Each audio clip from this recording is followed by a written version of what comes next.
Welcome sa ating munting YouTube channel. Please support my videos. Comment, like and subscribe po mga idolo. Maraming salamat po. Story present. Super Devo Uling System.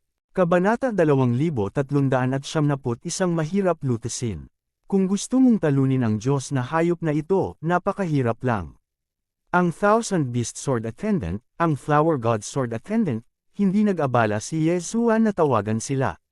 Dahil alam ni Yeshua na ang pagpapatawag nito ay hindi magkakaroon ng malaking epekto, ngayon, nasa kanya na upang makita kung anong uri ng makapangyarihang paraan mayroon ang isang Diyos na hinanakit na hayop.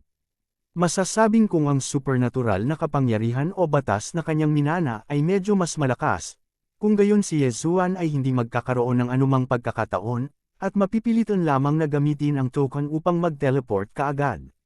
Gayunpaman, paano magiging handa si Yeshua na umalis? Ang espadang nakapatay ng Diyos ay nabunot, at si Yeshua ay mabilis na nag-iisip tungkol sa mga hakbang. Ang sirang kontinente na ito ay maraming gusali, halatang napakaganda ng kanyang orihinal na may-ari ang lugar na ito, ngunit ito ay dahil sa sobrang chic na nagpapakita ng ayaw sa puso ng taong ito. Hindi alam ni Yeshua kung ano ang nahulog sa taong ito. Ngunit maaaring malaman ni Yeshua na kahit mahulog ang taong ito, puno siya ng ayaw. Sayang naman, paano ito magiging maganda? Sa lupang ninuno, walang sikat ng araw, walang buhay, wala, kahit maganda ang pagkakagawa, kung gayon ito ay isang tao lamang na hinahangaan. Siyempre, hindi ito inobserbahan ni Yeshua para hulaan kung ano ang iniisip ng tao bago siya namatay. Gusto lang ni Yeshua na hanapin ang terrain para makita kung magagamit niya ito. Sayang naman at nadismaya si Yeshua, eto, wala. Tahimik na pinagmamasdan ni Yeshua ang paligid, ang galit na hayop ay tahimik ding pinagmamasdan si Yeshua, at bagamat siya ay ganap na nakakulong kay Yeshua, hanggat hindi madaling kumilos si Yeshua, hindi niya aatakihin si Yeshua. Matapos maingat na suriin ni Yeshua ang paligid, sa wakas ay binitawan na niya ang ideya na manghiram ng lupain, tila sa pagkakataong ito, makakalusot lamang siya, at kung mapapatay niya ang Diyos na ito at magalit sa hayop, kung gayon, si Yeshua ay makakakuha ng maraming benepisyo, at sa parehong oras, maaari siyang magpatuloy sa paggalugad. Ngunit kapag nabigo ka, wala nang natitira. Whoosh! Sa utos ni Yeshua, agad na nag-transform si Megatron, at kasabay nito ay nakontrol niya ang dalawang espadang nakapatay ng Diyos at sumugod patungo sa hayop na galit sa Diyos. Perfect hit. Gayunpaman, hindi maaaring maging masaya si Yeshua, dahil ang Divine Sword ay aktwal na tumawid sa katawan ng Divine Resentful Beast na ito, nang hindi nagdulot ng kaunting pinsala sa Divine Resentful Beast. Nagsalubong ang mga kilay ni Yeshua, ang taong ito ay talagang imyon sa pisikal na pinsala. Diyos Destroyer. Sa isang iglap, manipulahin ni Megatron ang dalawa pang espadang nakapatay sa Diyos para ilunsad ang slash na mapanira sa Diyos. Boom! Boom! Boom! Lahat ng mga hit, sa pagkakataong ito, mayroon talagang reaksyon, ngunit ang epekto ay hindi kasing ganda ng inaakala. Pinutol ng God-destroying slash ang Diyos na may hinanakit na hayop sa ilang piraso, ngunit sa isang kisap mata, talagang nagsama-sama siyang muli. Damn it!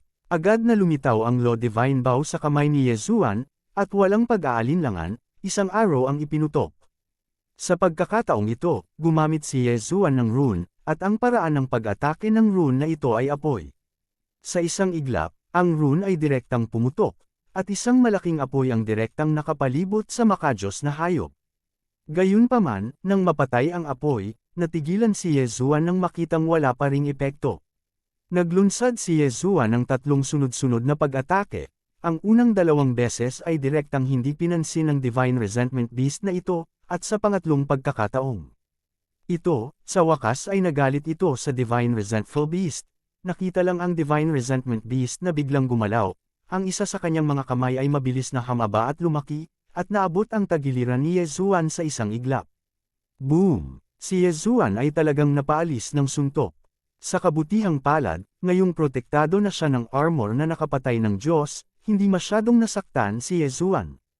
Ngunit dahil sa suntok na ito, nakita rin ni Yeshua ang kapangyarihan ng Divine Soul Beast na ito, at masasabing si Yeshua ay walang paraan para ipagtanggol ito. Hindi ito paraan para magpatuloy ng ganito, ayaw ni Yesuan na manatili rito, o direktang umalis. Nagngangalit ang kanyang mga ngipin, muling sumugod si Yesuan, naglulunsad ng walang katapusan, at sa parehong oras, naroon din ang Eternal Night Realm. Bagamat hindi alam ni Yesuan kung mabibitag ng Eternal Night Realm ang Divine Soul Beast na ito, maaari lang niyang subukan. Kasunod nito, gumawa si Yesuan ng isa pang Absolute Zero Shot. Ang lahat ng ito ay nakasalalay sa epekto ng Absolute Zero. Hindi ko alam kung ito ay ang kapabayaan ng Divine Soul Beast, o kung talagang naapektuhan ito ng Eternal Night Realm. Sa madaling salita, ang Absolute Zero Point ay talagang nakulong ang Divine Soul Beast.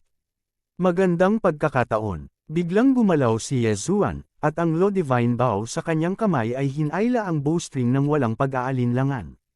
Lumalamon na Lo Arrow. Gusto ni Yesuan na makita kung siya ay makakapag-condense mula sa hindi kilalang kawalan kung lalamunan niya ang katawan ng taong ito sa hindi kilalang kawalan. Gayunpaman, bago gumawa ng unang shot si Yesuan, nakita niya na nagsimulang lumitaw ang mga bitik sa ganap na 0 point. Ito ay isang ganap na 0, at ang taong ito ay hindi man lang makalaya. Walang oras si Yesuan para isipin ito, at paulit-ulit niyang hinayla ang bowstring sa pinakamabilis niyang bilis. Isa-isa, ang Devouring Lo Divine Arrow ay sumugod patungo sa Divine Resentment Beast. Boom! Isang itim na vortex ang lumitaw, at kitang-kita ni Yesuan na ang itim na gas ng Divine Resentment Beast ay patuloy na hinihigop. Ang katawan pala ng lalaking ito ay mga itim na gas. Bagamat sa ibabaw ay tila siya ay isang sangkap, ito ay dahil siya ay masyadong condensed. Sunod-sunod na pag-atake ang inilunsad, at bagamat ang Divine Resentment Beast ay tuluyang nakalaya mula sa kontrol ng Absolute Zero Point, ngunit sa tabi niya, ilang itim na vortices ang namuuna, at nilayo ni Yesuan na ikalat ang Devouring Lo Divine Arrows na ito sa buong panig ng Divine Resentment Beast. Sa sandaling ito, ang ilang mga puyo ng tubig ay patuloy na nilalamon ang itim na aura ng Divine Resentment Beast at ng Divine Beast. Kahit na ang laki ng Divine Resentment Beast ay hindi nababawasan, makikita na ang kanyang katawan ay hindi kasing solid ngayon. Ding, nag-prompt ang system, ang itinalagang target na realm ay bumaba, at ang kasalukuyang 9-rank Inferior God King Realm. Ang pagkawala ng itim na aura na iyon ay maaari talagang magpabagsak sa kaharian ng Diyos na ito na may hinanakit na hayop. Bahagyang natigilan si Yesuan, ito ay isang sitwasyon na hindi pa niya nararanasan. Siyempre, anuman ang dahilan, hanggat ang lakas ng Divine Resentment Beast ay hamina, ito ay isang magandang bagay para kay Yesuan. Gayunpaman, sa 9th rank Inferior God King Realm, mukhang hindi talaga kalaban si Yesuan. Si Yesuan ngayon ay halos walang mga whole card, tanging mga konbensyonal na paraan ng pag-atake. Sa kabutihang palad, ang Devouring Lo Divine Arrow ay may epekto pa rin sa taong ito. Ganap na 0, hindi nag-alinlangan si Yesuan, at muling gumawa ng Absolute Zero Shot, dahil ang Absolute Zero Point na sinamahan ng Devouring Lo Divine Arrow ay maaaring epektibong makapagpahina sa taong ito, kung gayon, natural na hindi tatalikuran ni Yesuan ang paggamit ng pamamaraang ito. Boom! Biglang bumukol ang katawan ng mapang-akit na hayop, at sa parehong oras, 5 kamay ang sabay na umatake kay Yesuan, halatang halata, si Yesuan ang nag-provoke sa kanya. Bang bang bang! Patuloy na tinamaan si Yesuan, kung hindi dahil sa proteksyon ng armor na nakapatay sa Diyos, natatakot ako na ang set ng combo na ito ay sapat na para patayin si Yesuan. Ang taong ito ay hindi naapektuhan ng Eternal Night Realm, at ito ang unang pagkakataon na nagawa niyang bitag siya ng Absolute Zero, ito ay dahil lamang sa paghamak niya kay Yesuan. Sa oras na ito, sa sandaling siya ay na-provoke, ang rate ng tagumpay ng Absolute Zero ay makabuluhang nabawasan, ngunit sa kabutihang palad, maaari itong paminsan-minsan ay tumama. May dugo sa sulok ng bibig ni Yesuan, napakahirap ng taong ito. Maliban sa paggamit ng Devouring Lo Divine Arrow, si Yesuan ay walang mahanap na paraan para harapin siya. Ang labanang ito ay direktang naging isang labanan na sumubok ng tiyaga. Maaaring pinahina ni Yesuan ang lakas ng Divine Resentment Beast na ito sa pinakamababang antas at napatay muna ito, o si Yesuan ay nakulong ng Divine Resentment Beast na ito. Ngayon, nasa iyo na kung sino ang makakatagal. Kabanata 2372, ang Divine Plan. Ang nakakapagtaka lang kay Yezuan ay ang taong ito ay hindi gumamit ng anumang espesyal na kapangyarihan ng mahiwagang kapangyarihan, ito ay isang purong pisikal na pag-atake. Ayon sa introduction ng system, ang Divine Resentment Beast ay maaaring magmana ng divine power o special law power mula sa Fallen God Emperor, ngunit ayaw niya, ang Divine Resentment Beast na hinarap ni Yezuan ay wala talaga. Siyempre, kahit na ganito ang sitwasyon, napakahirap para kay Yezuan na maglinis, kung namana talaga niya ang mga espesyal na supernatural na kapangyarihan, natatakot ako na matagal nang hindi ito kayang labanan ni Yezuan.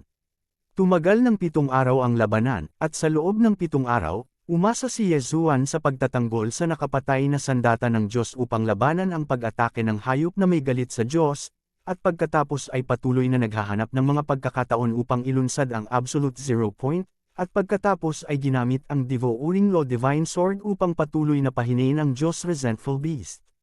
Sa wakas, sa ika-7 araw, matagumpay na naalis ni Yezuan ang taong ito gamit ang Devouring Law Divine Arrow.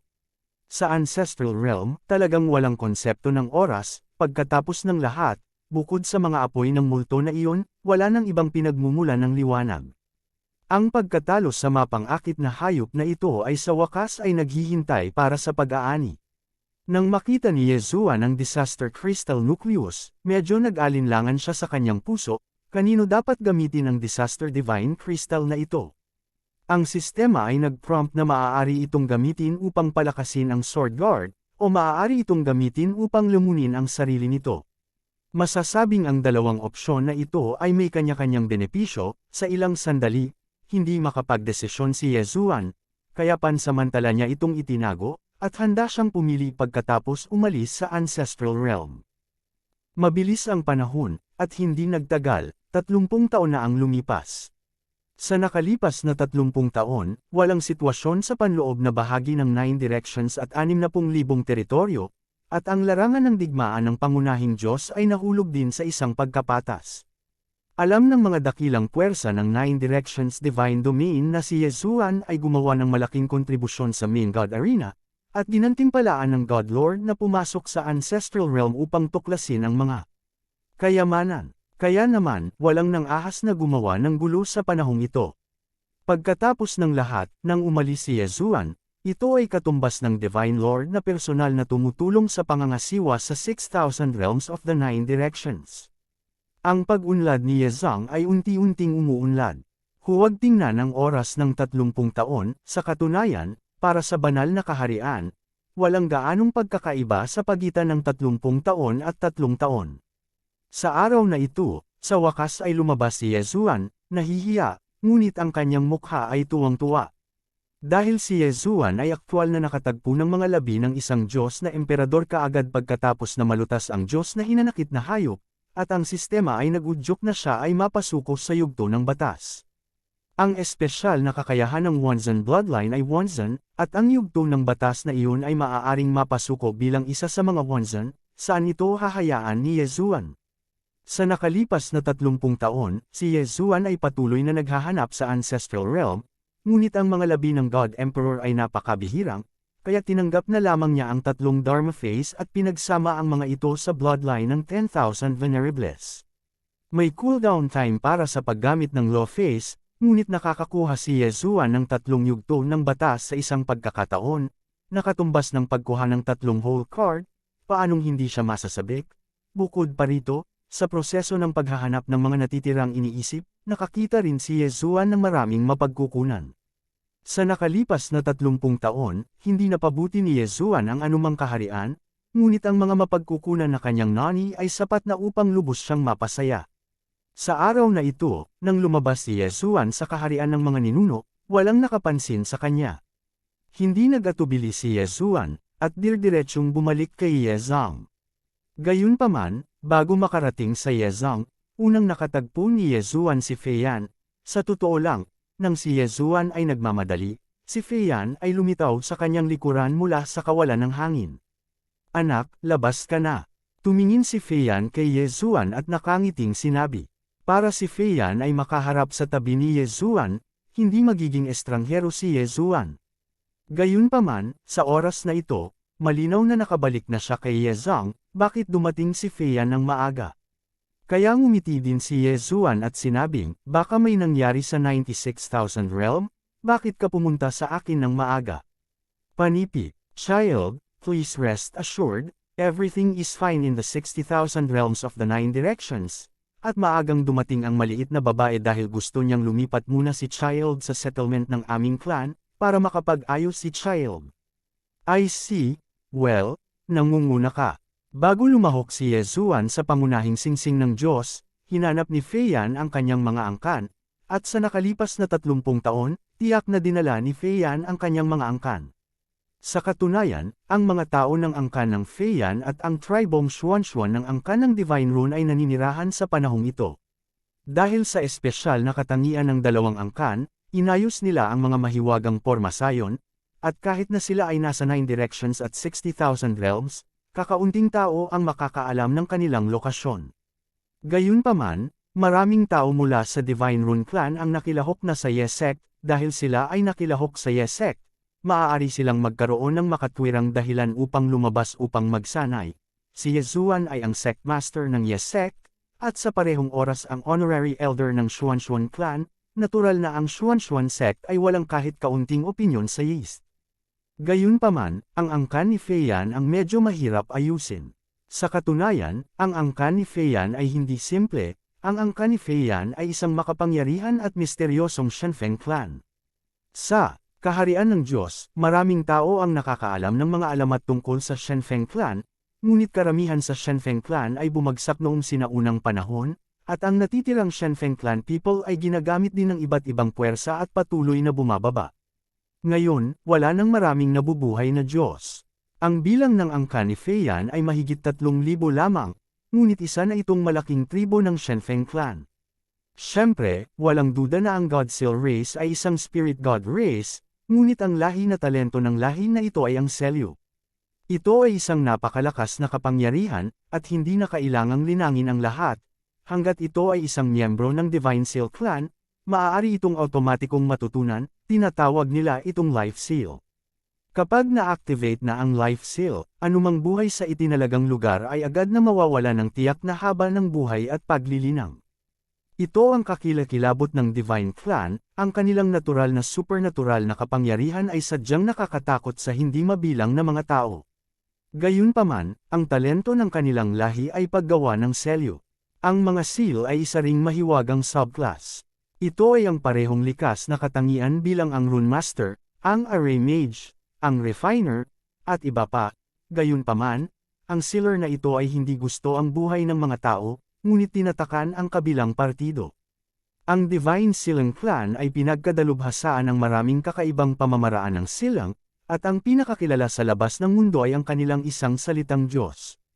Sa madaling salita, sa isang pangungusap, maaari mong isil ang pagka-Diyos ng isang malakas na tao, upang ang malakas na taong ito ay hindi magamit kahit kalahati ng kanyang banal na kapangyarihan, na siyang kakilakilabot ng angkan ng silang ng Diyos.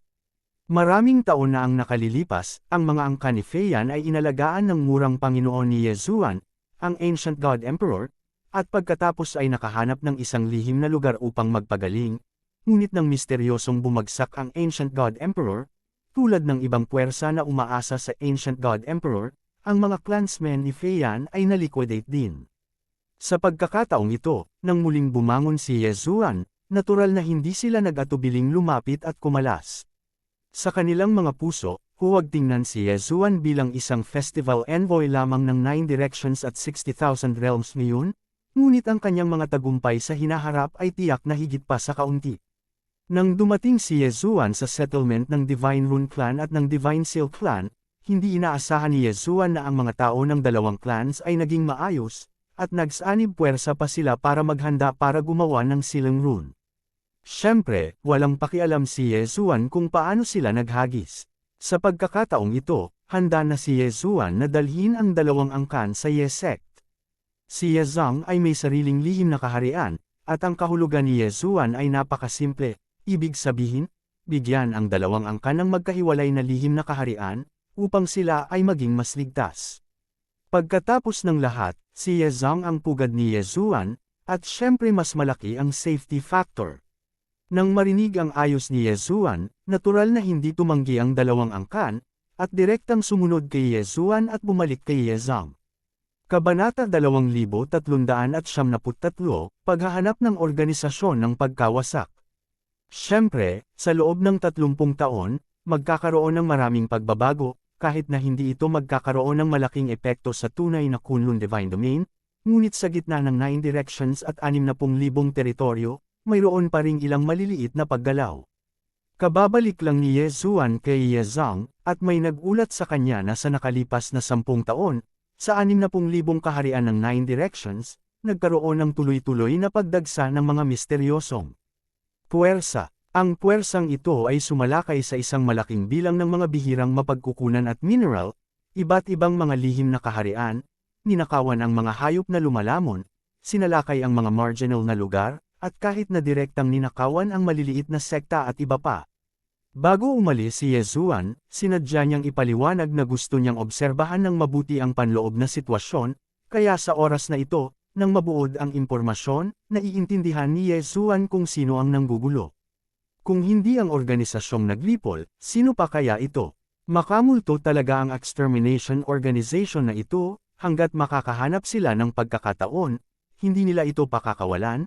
Itong extermination organization na ito ay laging susubukan ang lahat ng paraan para mapaganda ang kanilang lakas.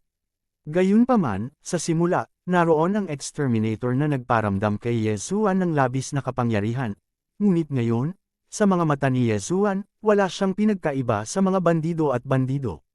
Tumugon si Yezuan sa unang bagay ni Mr. Ye, na ang paghahandang linisin ang organisasyong ito ng pagpuksa, kahit man lang, sa 9 directions at 60,000 realms, hahayaan niyang mawala ng tahimik ang Extinction Organization. Ipasa ang utos, hayaan ang mga sekta na kabilang sa 6,000 realms of the 9 directions ay maghanda, at pagkatapos ng 10 araw, ang buong teritoryo ay kikilos ng sabay-sabay upang patayin ang mga langgam na ito para sa akin. Naglabas si Yezuan ng kautusan sa pagdiriwang, bilang pinakamataas na pinuno ng 9 directions at 60,000 realms. May karapatan siyang pakilusan ang kapangyarihan ng buong 9 directions at 6,000 realms para sa sarili niyang gamit. Sa utos ni Yezuan, mabilis na kumilos ang hindi mabilang na mga sekta, pamilya, lungsod at iba pang puwersa. Dahil sa pagkilos na ito, nangako si Yezuan na maaaring ipatupad ang mga gantimpala at parusa alinsunod sa sistema ng merito ng militar, kaya natural na susuportahan siya ng lahat ng puwersa. Ang sistema ng merito ng militar ay ipinatupad sa loob ng 30 taon, at maraming tao at maraming puwersa ang nakakuha ng maraming benepisyo mula dito, kaya sa oras na ito, ang mga aksyon sa loob ng 60,000 kaharian ng 9 directions ay maaaring makamit ang merito ng militar, at walang sinuman ang tatanggi sa ganoong magandang bagay. Pagkalipas ng 10 araw, mula sa Yezongshan, isang hukbo na mahigit 30,000 katao ang direktang hinayla, syempre, ang bilang ng mga taong kumilos ng sabay ay higit pa, napakarami kaya nahihirapan si Yezuan na magbilang, mula sa daan-daang libong tao hanggang sa daan-daang tao, at iba't ibang puwersa ang nagpadala ng kanilang mga koponan, umaasang makakuha ng ilang partikular na benepisyo sa operasyong ito. Wasakin ang organisasyong pangwasak na sumasalot kay Yezuan mula nang pumasok si Yezuan sa God Realm. Sa pagkakataong ito, nais ni Yezuan na turuan sila ng sapat na mga aralin. Hindi na mabilang na malalakas na tao ang nabunot, at sunod-sunod na nahugot ang mga kuta ng extermination organization. Siyempre, maaaring walang mga extermination organization, pero hanggat may masamang record, this time, malilinas na sila. Ang 30,000 katao na dinala ni Yezuan ay ang tinatawag na pangkalahatang altar. Dapat mong malaman na ang 30,000 katao na ito ay pawang binubuo ng malalakas na tao sa itaas ng God Monarch Realm, ang ilan sa kanila ay malalakas na tao na ipinadala ng iba't ibang puwersa, at ang isa pang bahagi ay ang mga sundalong ipinagpalit ni Yezuan mula sa Chingu Space sa pamamagitan ng Force Subsystem. Isang malaking grupo ng mga thug ang direktang sumugod sa kanilang target, si Feng Tianshan.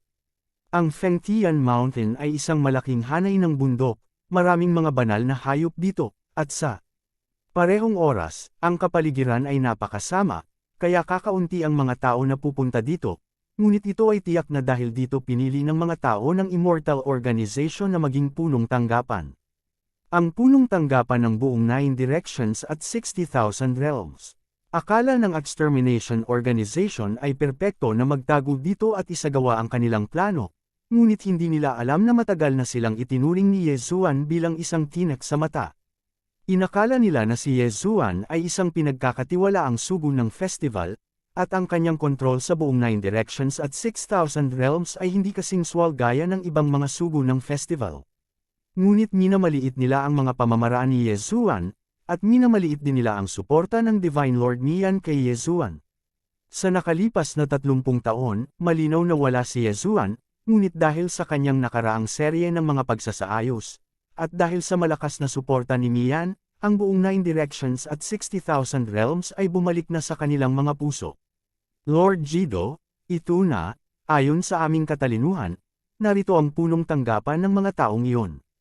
Patuloy na ninakawan ang mga mapagkukunan mula sa iba't ibang lugar, at ayon sa impormasyong mayroon kami, lahat sila ay ipapadala sa Heavenly Mountain na ito.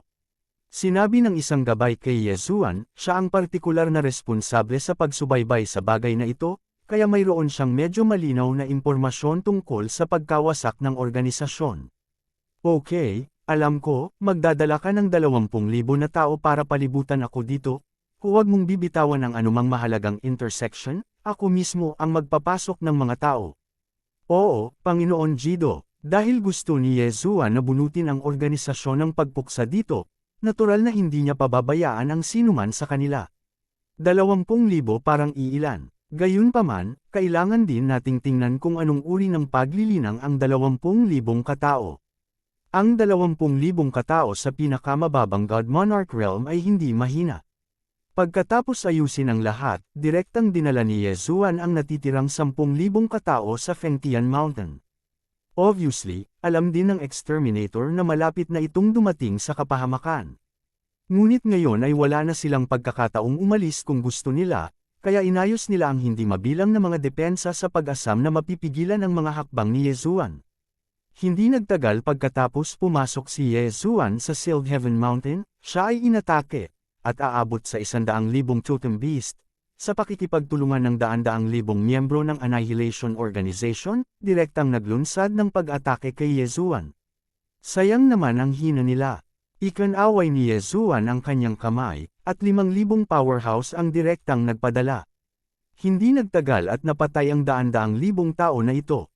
Sa mga langgam na ito, gusto rin nilang pigilan si Yezuan, tila napakawalang muwang na sirain ang organisasyon. Sa lahat ng paraan, ang layunin ni Yezuan ay napakalinaw, direktang hahanapin niya ang punong tanggapan ng Destruction Organization. Ito ang punong tanggapan ng organisasyon ng pagpuksa, kaya natural na imposibleng sabihin na walang malalakas na tao na namamahala. Sa katunayan, ang lugar na ito ay sama-samang binabantayan ng 4 na makalangit na hari. Ang tinaguriang 4 na makalangit na hari, ang lakas ay hindi masama. Ito talaga ang powerhouse ng 4 na Diyos na emperador na kaharian. Ang mga powerhouse ng God Emperor Realm ay talagang itinuturing na nasa mabuting lakas, ngunit sa kasamaang palad, sila ay lalaban sa lakas ng buong 9 Directions at 60,000 Realms. Ang mga powerhouse ng God Emperor Realm na dinala ni Yezuan sa pagkakataong ito ay puno ng 30 tao. Ito ay dahil alam na ni Yezuan ang totoong lakas dito, kaya hindi na siya nag-recruit ng mas maraming powerhouses. Kung payag si Yezuan, huwag mong sabihin na mayroong 30 Divine Emperor powerhouse, kahit na makakuha siya ng 30 powerhouse ng Divine Emperor, hindi imposibleng magsama-sama. Sa 60,000 na kaharian ng 9 Directions, ang mga pinuno ng malalaking puwersa ay karaniwang mga powerhouse ng Divine Venerable Realm, at hanggat nagbibigay si Yezuan ng mga benepisyo, ang mga taong ito ay tiyak na darating kaagad. At ang mga benepisyo na kailangang ibigay ni Yezuan ay talagang mga opisyal na posisyon lamang. Siyempre, sa kasalukuyan, hindi na kailangang gamitin ni Yezuan ang mga taong iyon, sapat na ang powerhouse ng God Emperor. Ang hukbo ay sumulong ng napakabilis, at sa loob lamang ng ilang araw, nakarating na ito sa punong tanggapan ng tagapaglipol. Sino ka, bakit mo ako sinasalakay para sirain ang sekta? Isang Heavenly King of the God Emperor Realm Annihilation Organization ang huminto sa harap ni Yezuan kasama ang kanyang mga tauhan at kabayo, at malakas na tinanong si Yezuan. Napangiti si Yezuan sa gilid ng kanyang bibig, at mahinang sinabi, "Sino ako?" Panipi, Kabanata 2374 na Clearance Operation.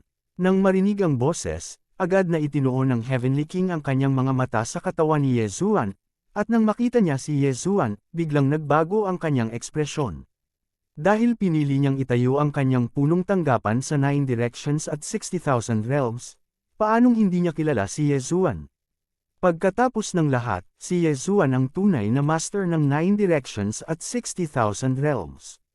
Kieste pala ang nagpunta sa mga matatanda. Hindi ko alam kung saan na-offend ng sekta ko ang mga sugo ng pagdiriwang, kung mayroon mang nakakapagpasaya sa pagdiriwang, ang sekta ko ay handang magbigay ng kaukulang kabayaran.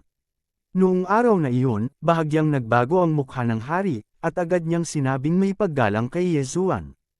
Nakakalungkot na nakilala niya si Yezuan, hindi ang ibang mga sugo ng festival, at ang paraan ng pagsira sa organisasyon ay hindi gagana dito sa Yezuan.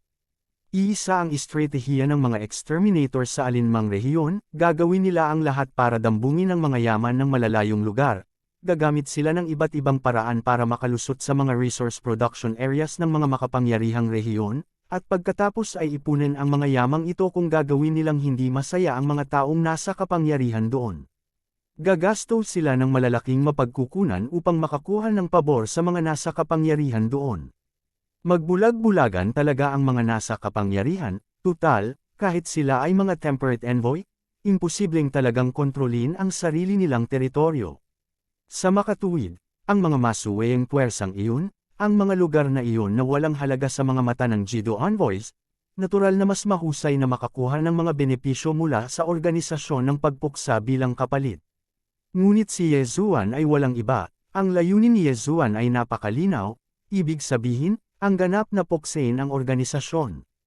Sige, huwag kang magsalita ng kalokohan, patayin mo ako, patayin mo ang mga taong ito, huwag mong iwan ang sinuman sa kanila. Casual na ikinaway ni Yezuan ang kanyang kamay at direktang nag-utos na umatake. Noong araw na iyon, hindi maisip ng hari na hindi man lang siya bibigyan ni Yezuan ng pagkakataong makipag-ayos. Walang magawa, maaari lamang niyang pangunahan ang mga miyembro ng organisasyon ng pagpuksa na lumaban. Ngunit, gumagana ba ito? Kahit anong pag-iral ang ginamit nila, ano ang silbi nito sa harap ni Yezuan? Ito ay isang powerhouse sa itaas ng kaharian ng 10,000 Diyos.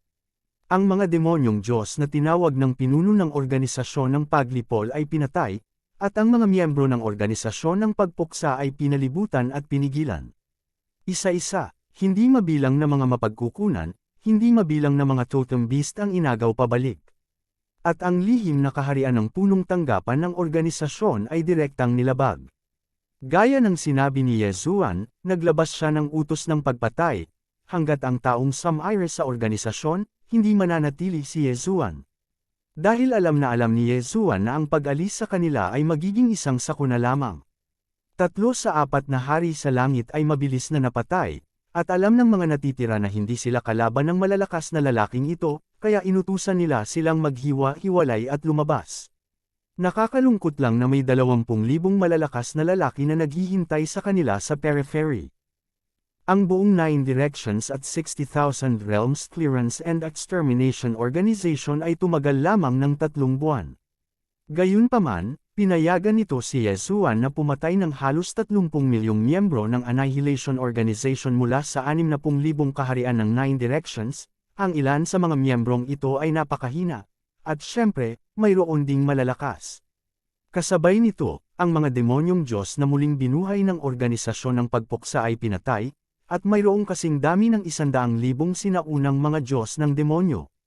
Iniligtas ang halos 2 milyong tao na nakuha ng organisasyon ng pagpuksa, at kasabay nito, umani ng hindi mabilang na mga mapagkukunan, totem beast, magic weapons, at iba pa, pati na rin ang iba't ibang mga resource point na inookupahan ng exterminating organization, halos 300. Masasabing sa isang operasyon lang, walang bakas ng organisasyon sa 9 Directions at 60,000 Realms. Gayunpaman, hindi pa nasiyahan si Yezuan, at pagkatapos, bumuo siya ng higit sa 100 tinatawag na recovery team at ipinadala sila sa iba't ibang lugar sa Kunlun Divine Domain bilang law envoy ng Divine Domain. Iisa lang ang misyon ng mga recovery team na ito, At iyon ay ang palibutan at sugpuin ang mga miyembro ng extermination organization sa labas ng Kunlun Divine Domain. Masasabing very ideal pa rin ang buong operasyon. Bilang karagdagan sa teritoryo ng isa't isa buhol. Kinokontrol ng envoy ng seksyong ito ang teritoryo ng 5,000 kaharian, na mas mahina kaysa sa lakas ni Yezuan, ngunit pagkatapos ng lahat, isa rin siyang tuwid na sugo ng pagdiriwang, kaya hindi niya pinahihintulutan ang koponan ng pagtugis ni Yezuan na makapasok, at si Yezuan ay walang magawa. Ang pagkakakilanlan ng Divine Domain Law Envoy ni Yezuan, ay walang karapatang gumamit ng mga sundalo. Sugo ng Kuihan Festival, isinulat ko ito, at inutusan ang lahat na mangolekta ng mga tropa at bumalik, ngunit bigyan mo ako ng komprehensibong pagsubaybay sa Kuihan 5,000 Realms at mangolekta ng ebidensya hanggat maaari. Gusto kong makita kung hanggang kailan mapoprotektahan ng Kuihan Jia Envoy na ito ang mga taong iyon. Mahinang sabi ni Yezuan. Hindi nagtagal, bumalik ang hukbo sa 9 directions at 60,000 episodes. Ngunit lihim itong nag-iwan ng hindi mabilang na intelligence point, at naabot pa ang Kuihan 5,000 Realms, na bawat isa ay may intelligence point. Lord Kuihan Jido, sa pagkakataong ito, maraming salamat, kung hindi, natatakot akong mapatay ako ng Yezuan na iyon. Isang matandang lalaki ang nagbigay ng 5 singsing na Chenkun sa kanyang kamay sa sugo ng Kuihan Festival. Sa 5 Chenkun ring na ito, natural na puno ang mga ito ng resources.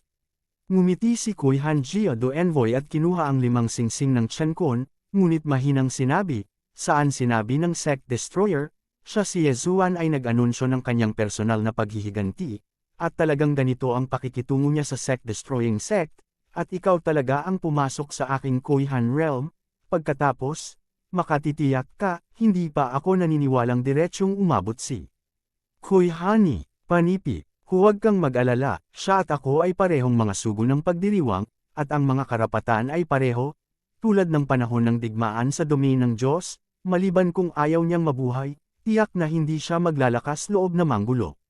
Puno ng kumpiyansa si Kuihan, naramdaman niyang isa rin siyang Temperance Envoy, kahit na may ginagawa si Yezuan, hindi siya nang ahas na gumawa ng kahit ano sa kanya.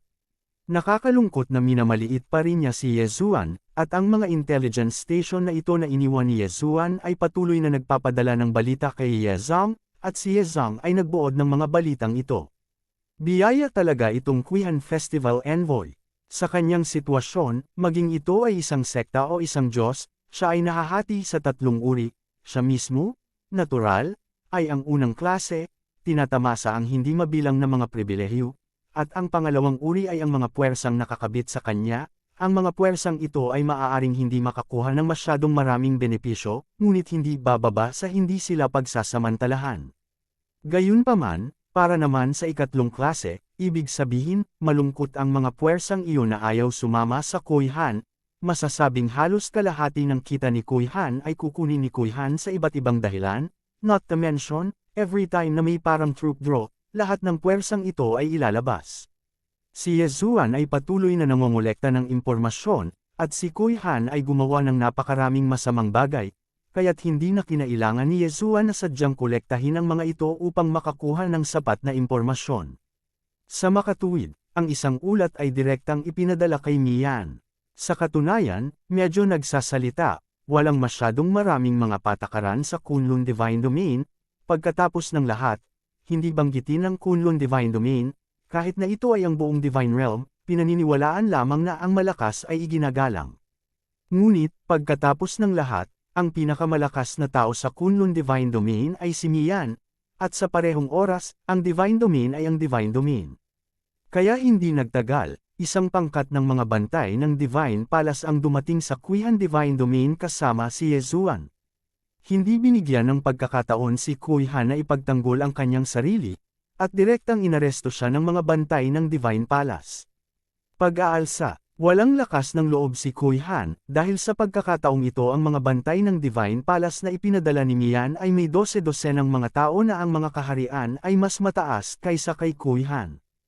At pagkatapos mahuli ni Yezuan si Kuihan ng mga bantay ng Divine Palace, direkta siyang naglabas ng utos na linisin ito ng walang pag-aalinlangan. Sa buong 15 araw, halos lahat ng miyembro ng organisasyon ng pagpuksa ng Kuihan Divine Domain ay pinatay. Kabanata 2375, Pagpasok sa Main God Battlefield. Sa puntong ito, mataas ang mga aksyon ni Yesuan laban sa organisasyon. Marahil sa mata ng iba, ang ganitong pag-uugali ni Yesuan ay walang pasasalamat, ngunit si Yesuan mismo ay alam na kailangan niyang gawin ito. Siyempre, sa panahon ng pagkubkob at pagpuksa sa organisasyon, paanong hindi makakamit ni Yesuan ang ilang mga benepisyo? Ang mga bangkay ng mga banal na hayop na pinatay ay walang silbi pa rin, nilamon sila ni Yesuan, at hindi ito itinuturing na pampublikong sandata para sa pribadong paggamit, kaya sa oras na ito, ang kaharian ni Yesuan ay itinaas sa kaharian ng isang third-grade God King. Masasabing sa napakabilis na antas ng prompt, maging si Yesuan ay lubos na nasisiyahan. Pagkatapos ng lahat, pagkatapos na makapasok sa God King realm, hindi ganoon kadali ang pagbutihin ang antas. Ang mga mapagkukunang kailangan upang lamunin, gayon din ang kalidad ng mga banal na hayop, ay lubhang nadagdagan. Maaaring may ilang mga labi ng organisasyon ang pagpuksa sa Kunlun Divine Domain, ngunit hindi na ito isang klima, kasama ang pag-ikot ni Yesuan, masasabing ang organisasyon ng pagpuksa ay walang lugar sa Kunlun Divine Domain. Kaya lang ay hindi pa rin tumutunog ang prompt ng system, na nagpapaunawa kay Yesuan sa kanyang puso na natatakot siya na ang organisasyong ito ng pagpuksa ay mayroon pa ring malaking kapangyarihan sa ibang mga domain ng Diyos. Ang mapayapang buhay ay hindi nagtagal, si Yesuan ay nagmamadaling mag-recruit ng mga tropa, dahil alam niya na ang pangunahing Diyos na larangan ng digmaan ang pinakamahalagang bagay na kailangan niyang harapin sa susunod na yugto ng panahon. Gaya ng inaasahan ni Yesuan, si Mian ay nasa isang conscription, dahil ang Demon God Divine Domain ay muling nagpadala ng mga reinforcement, malinaw naman, magkakaroon ng malaking hakbang. Nang walang kaunting pag-aalinlangan, nag-recruit si Yesuan ng 1 bilyong sundalo ng sabay-sabay, pati na rin ang 20,000 powerhouse na nag-cultivate sa itaas ng Divine Monarch Realm, at direktang pumunta sa Main God Battlefield. Sa pagkakataong ito, gustong puntahan ni Yesuan ng personal. Bagamat walang tuntunin na kailangan ng sugo ng Jido na personal na mamuno sa kanyang hukbo, makikita ni Yesuan ang larangan ng digmaan ng pangunahing Diyos. Tumagal ng mahigit kalahating taon para sa makapangyarihang hukbo na mag-teleport sa pangunahing larangan ng digmaan ng Diyos, tutal, napakaraming tao. Hindi ito ang unang pagkakataon na nakapunta si Yesuan sa Main God Battlefield na ito. At kahit noon pa man, matagal na siyang nanirahan sa langit sa itaas ng Main God Battlefield. Gayunpaman, ang larangan ng digmaan ng pangunahing Diyos na hindi nagsimula ng digmaan at ang larangan ng digmaan ng pangunahing Diyos na nasa digmaan ay sa panimula ay magkaibang bagay. Hindi nagtagal ay dumating si Yesuan sa kanyang kampo ng militar. Maraming tao ang labis na nagulat sa pagdating ni Yesuan. Siyempre, dumating si Yesuan na may kasamang 20,000 malalakas na tao. Ito ay lubhang kapanapanabik. Nakapasok na si Kun Buyo sa Main God Battlefield, at nang makita niya si Yesuan na paparating, direkta niyang sinimulan na ipakilala ang sitwasyon ng Main God Battlefield kay Yesuan.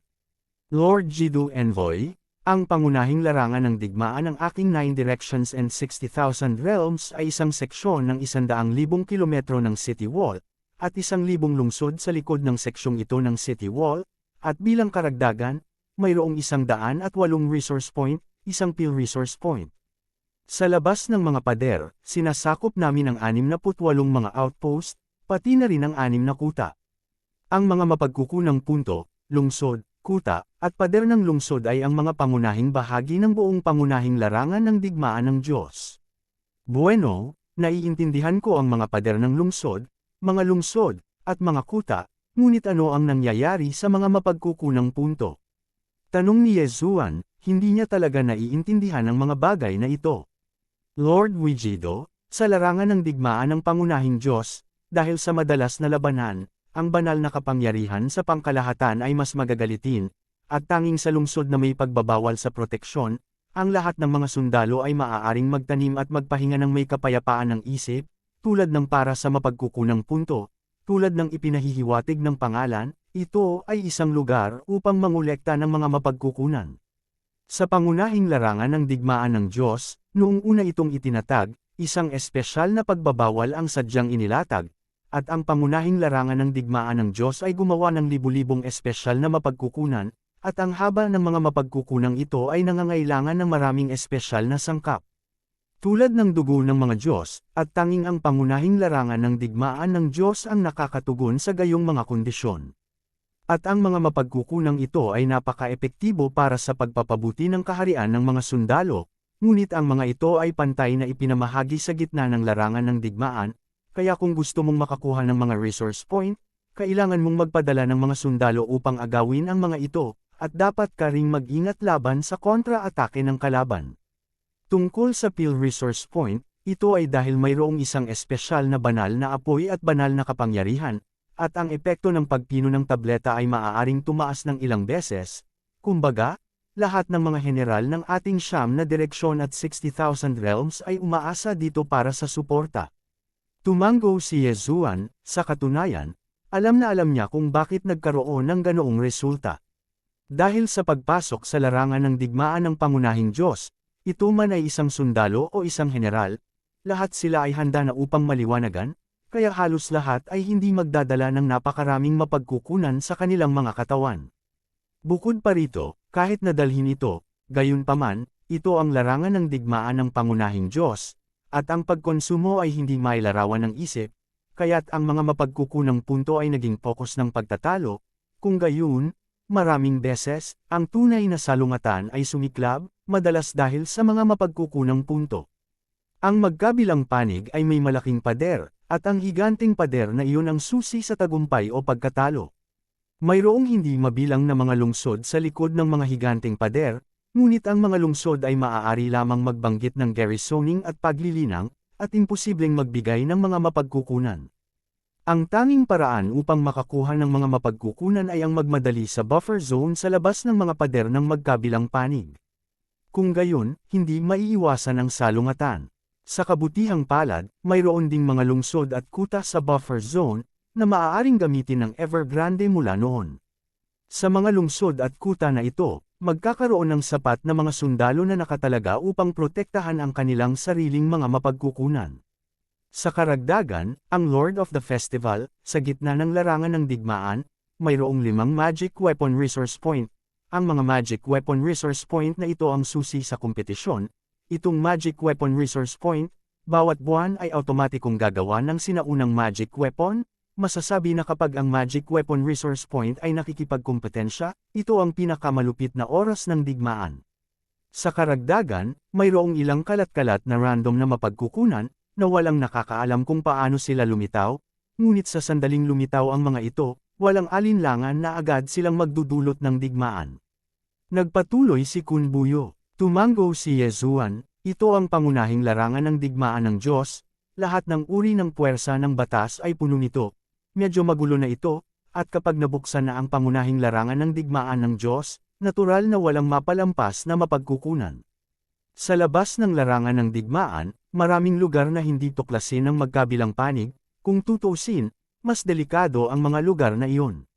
Sa panahon ng pahinga, ang ilang mga sundalo ay pupunta upang galugarin ang kayamanan, at ang pag-aani ay hindi upang sabihin na walang pakinabang, at maaaring hindi marami sa kanila. Matapos magkaroon ng pangkalahatang pag-unawa si Yezuan sa sitwasyon ng pangunahing larangan ng digmaang ito ng Diyos, pinag-isipan niya itong mabuti. Naunawaan na niya ngayon ang pangkalahatang sitwasyon ng labanan ng Lord God battlefield na ito. Kadalasan, kapag walang utos mula sa Divine Lord, kinukuha na lang nila ang mga resource point ng isa't isa para palakasin ang kanilang sarili, at sa sandaling maghintay sila na mailabas ang utos ng Divine Lord, ito na ang oras para sumiklab ang malawakang labanan. Ang mga patakaran ng labanan ay napakalinaw, kung nais mong palakasin ang iyong sarili. Pagkatapos ay kailangan mong kunin ang mga puntos ng mapagkukunan, kung hindi man, ang pananatili sa pader ng lungsod ay walang alinlangan na katumbas ng kamatayan. Siya nga pala, Kunbuyo, saan nanggaling ang mga materyales para sa pagpino ng elixir? Mula rin ba ito sa resource point? Huijidu Envoy, bahagi ng mga materyales para sa pagdadalisay ng elixir ay ipinamahagi ng Divine Master, at ang iba pang bahagi ay itinanim ng ating mga sarili. At sa mga lungsod na inilaan sa atin, isang malaking bilang ng mga banal na elixir ang itatanim para sa pagdadalisay ng elixir. Kabanata 2376, Pag-atake sa mga resource point. Muling tumanggaw si Yezuan. So, ang magic weapon? Kapag nasira ang magic weapon ng sundalo, ano ang dapat kong gawin? Ang Garrison City ay maaaring magbigay ng lugar para sa pagpino ng mga magic weapon, ngunit mas madalas na nakukuha ito mula sa mga resource point o nahuli na mga kaaway, at ang isa ay isang fortress, at ang bawat fortress ay masasabing napakaangkop para sa pagpino ng magic weapons. Matapos maunawaan ni Ye Xuanming ang sitwasyon ng pangunahing larangan ng digmaan ng Diyos, hindi na siya nagdalawang isip at direktang nagsimulang suriin ang sitwasyon ng labanan. System, maaari mo ba akong tulungan na magtalaga ng mga tropa ng tumpak? Kailangan kong maglipat ng mga tropa upang makakuha ng higit pang mga resource point. Ding, nag-prompt ang system, sinusuri ang data analysis, at nabigo ang configuration.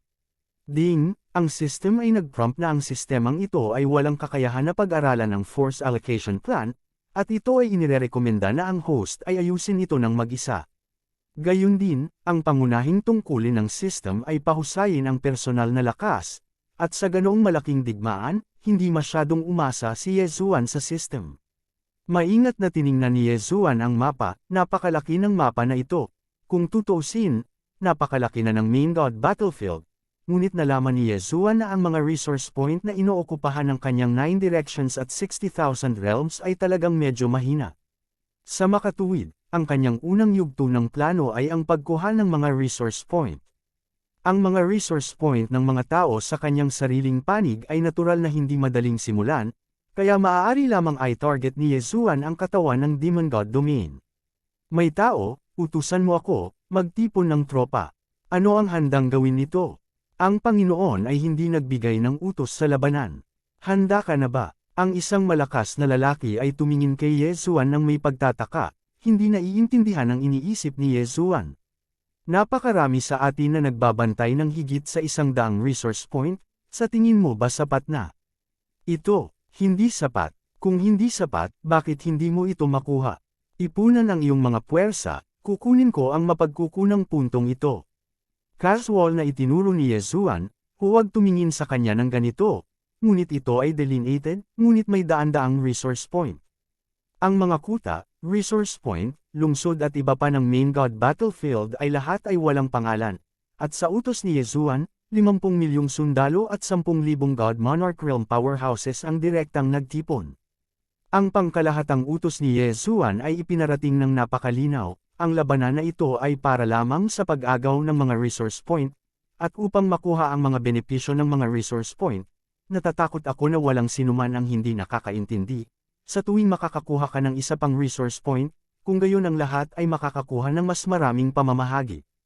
Sa katunayan, dahil sa malubhang kakulangan ng mga mapagkukunan, ang pamamahagi ng mga mapagkukunan ay palaging kwalipikado lamang para sa mga taong gumawa ng mga karapat-dapat na kontribusyon, at dapat silang gumawa ng malaking kontribusyon. Maraming mga sundalo at maging ang mga malalakas na lalaki ang nanatili sa pangunahing larangan ng digmaan ng Diyos sa loob ng napakaraming taon, at hindi sila napaglaanan ng mga mapagkukunan minsan. Sa pagkakataong ito, pumili si Yezuan ng mga taong hindi nakakuha ng mga mapagkukunan minsan. Nangako si Yezuan sa kanila na pagkatapos makuha ang mga resource point, kukunin nila ang kalahati ng inventaryo ng mga resource point bilang reward. Bagamat natatakot ako na wala nang matitira pagkatapos ng pagkuha, ito ay nagpapasigla pa rin sa maraming tao. Kung gusto mong manalo ng mga resource point, ang pinakamahalagang bagay ay dalhin ang lungsod sa tabi ng resource point.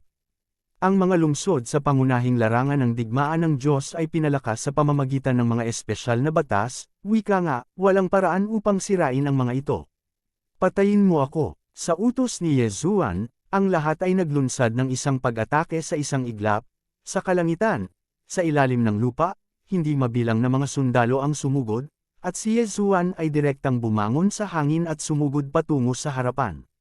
Sa gitna ng lungsod na iyon, hindi mabilang na mga kaaway ang sabay-sabay na lumipad palabas. Ang mga kaaway ng Demon God Domain na ito ay pawang kakaibang lahi na may pares ng itim na pakpak. System, anong lahi ito? Ding, System Prompt, Target Designation, Nether Crane Clan.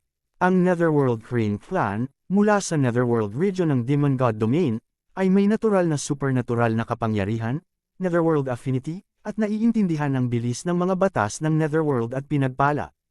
Nether Cranes. Pagkatapos ay kukunin sila ni Yezuan sa ilalim ng kutsilyo.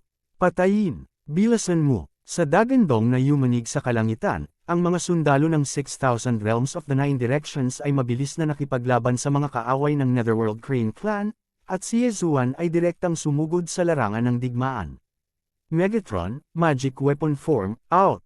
Kinokontrol ng Megatron ang 200 mga espadang nakapatay ng Diyos at direktang sumugod sa grupo ng kaaway, tulad ng panig ni Yezuan.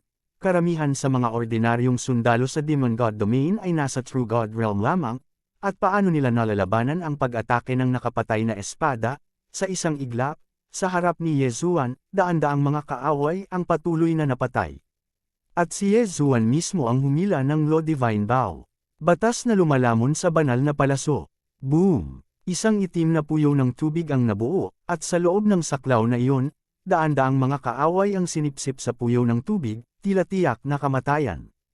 Puppet Law Divine Arrow. Nagpaputok si Yezuan ng isa pang palaso, at sa isang iglap, daan-daang mga kaaway ang nawala ng kakayahan. Psionic Control. Ang libu-libong mga kaaway ng Nether Crane Clan ay agad na nawala ang kanilang autonomiya at itinutok ang kanilang mga sandata sa kanilang mga kasama na nakikipaglaban pa rin sa tabi nila kanina. 6 na salita na mantra, mamatay. Ang 6 na karakter na mantra ay masasabing ang pinakamalakas na hakbang sa pagpatay na dumurog sa kaaway sa ibaba ni Yezuan Sayo. Nakita kong casual na itinaas ni Yezuan ang kanyang kamay, at isang napakalaking at hindi mapapantayang misteryosong kapangyarihan ang agad na inilunsad, at ang mga kalaban sa harap ni Yezuan, na parabang nahawa sila ng salot sa oras na ito, ay patuloy na bumagsak ng sunod-sunod. Siyempre, nang bumagsak sila, nangangahulugan din ito na nawala ang kanilang sigla. Sa isang iglap, isang malaking lugar ang naalis sa harap ni Yezuan, at lahat ng mga kaaway sa lugar na ito ay napatay.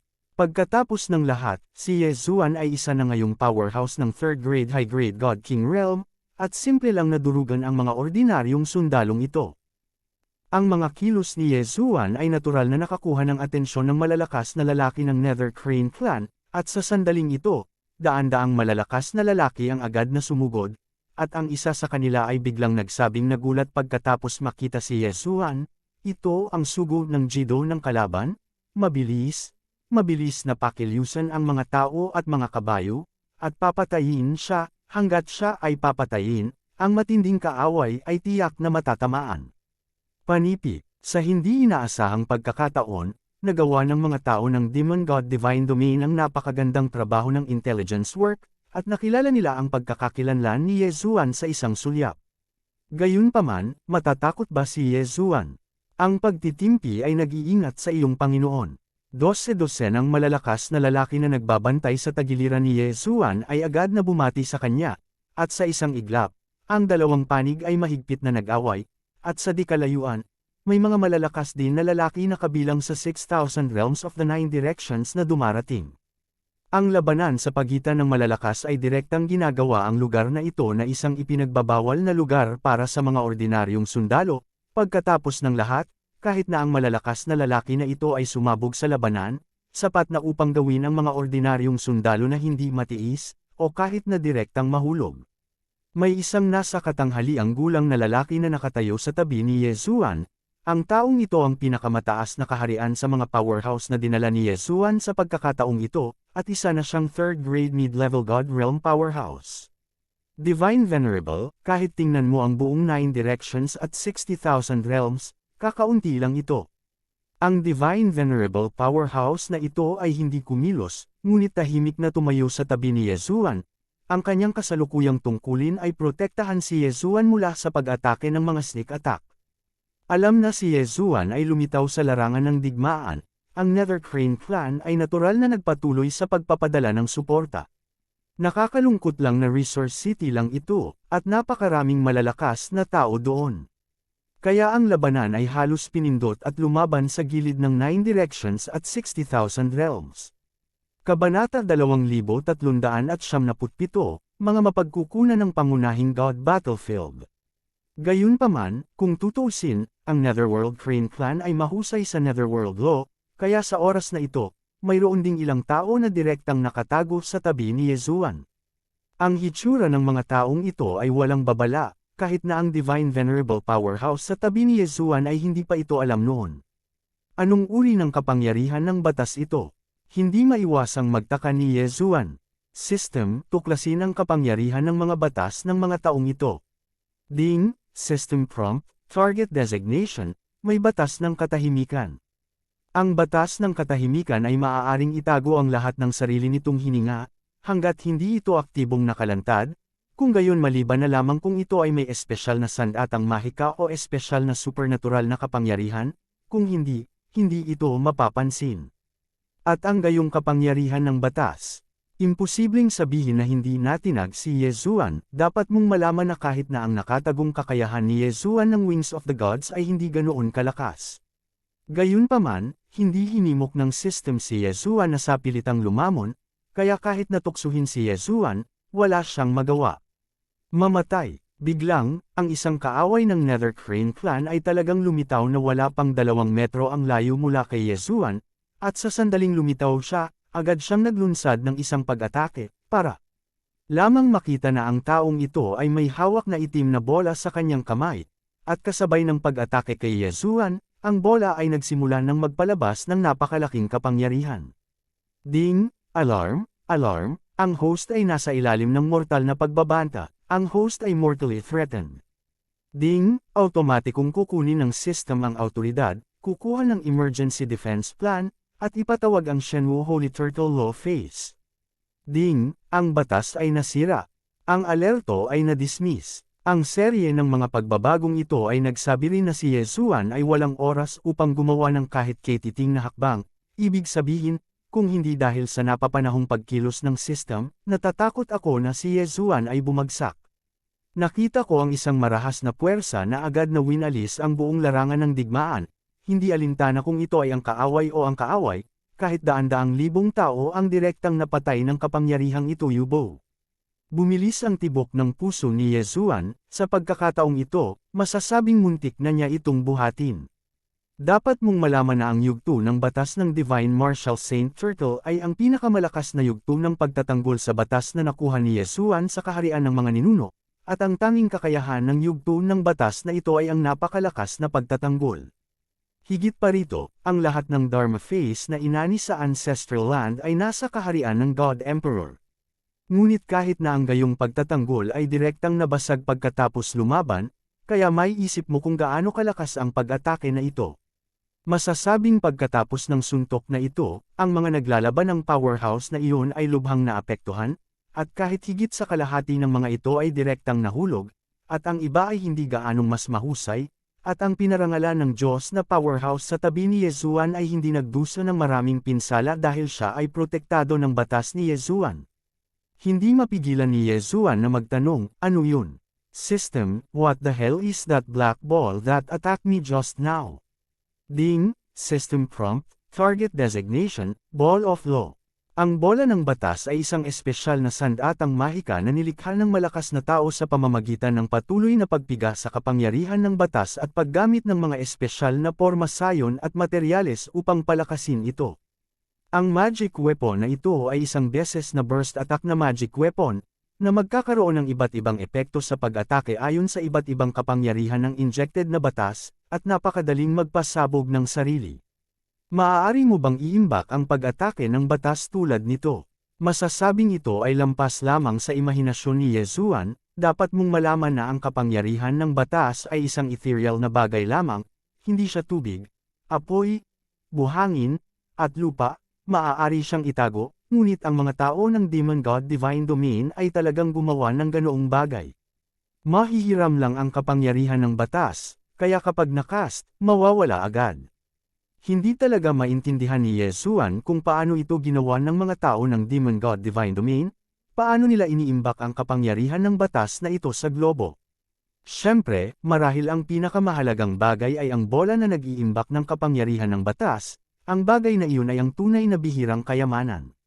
Naiintindihan lang talaga ni Yesuan ang panganib ng larangan ng digmaan sa oras na ito, masasabing sa sandaling lumitaw siya sa larangan ng digmaan, walang alinlangan na siya ay isang piraso ng taba sa mata ng kaaway, at natatakot ako na tiyak na susubukan ng kaaway ang lahat para patayin siya.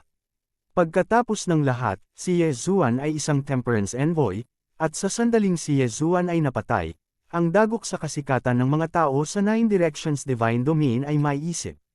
Sa kabiguan ng pag-atake ng Law Orb na ito, inihayag din nito na ang Nether Crane Clan ay hindi na kayang labanan ang pag-atake ng Nine Directions at 60,000 Realms, at pagkaraan ng ilang sandali, sinakop na ni Yezuan ang isang lungsod, at hindi nagtagal ay nawala ng ilang resource point na nakasentro sa lungsod na ito. Ngayon lang talaga nakapasok si Yezuan sa mga resource point sa unang pagkakataon. Maingat na sinusuri kung anong uri ng mga mapagkukunan ang ginawa ng mga resource point na ito. Sa Main God Battlefield, ang bawat resource point ay natural na hindi makakagawa ng eksaktong parehong resources, at ang resource point na narating ni Yezuan ngayon ay pangunahing gumagawa ng isang uri ng Divine Power Stone, na isang produkto na nabibilang lamang sa Main God Battlefield, kaya random na nakuha ang pangalan. Ang banal na kapangyarihang bato na ito ay katulad ng isang ordinaryong banal na kristal, at maaari itong direktang sumipsip ng banal na kapangyarihang nakapaloob dito. Siyempre, pangalawa ang banal na kapangyarihan, at ang susi ay produksyon. Masasabing nakakatakot lang ang ani na ito. Dahil sa larangan ng digmaan ng pangunahing Diyos, halos bawat sandali ay babagsak ang mga tao, at kapag sumiklab ang isang malaking digmaan, mas maraming tao ang babagsak. At ang pangunahing larangan ng digmaan ng Diyos ay may sariling mga patakaran para sa larangan ng digmaan ng pangunahing Diyos. Sa madaling salita, ang mga banal na batong ito ng kapangyarihan ay pinalapot lamang sa pamamagitan ng pagkondensasyon ng banal na kapangyarihan ng mga bumagsak. Masasabing ito ay isang napakadugong produkto. Gayunpaman, walang sinuman ang nagmamalasakit dito, hanggat maaari nilang pagbutihin ang kanilang lakas, kahit na sabihin nila sa mga taong iyon at hayaan silang kainin ang mga bangkay ng kalaban, natatakot ako na maraming tao ang magiging napakasaya. Bukod dito, sa larangan ng digmaan ng pangunahing Diyos sa loob ng hindi mabilang na libu-libong taon, talagang napakaraming condensed Berserk Divine Powers, at ang Berserk Divine Powers na ito ay hindi maaaring direktang makuha, ngunit ang Divine Power Stone na ito ay maaaring gumanap ng isang purifying role. So, speaking of which, itong Divine Power Stone ay talagang isang magandang bagay. Sa resource point na ito, bilang karagdagan sa Divine Power Stone, marami pang ibang resources. Siyempre, ang pinakasikat ay walang alinlangan ang batas na bato. Ang karamihan sa mga bato ng batas ay naglalaman lamang ng isang kapangyarihan ng batas, ngunit paminsan-minsan ay mayroon ding pag-iral na naglalaman ng 2, 3, o higit pang kapangyarihan ng batas.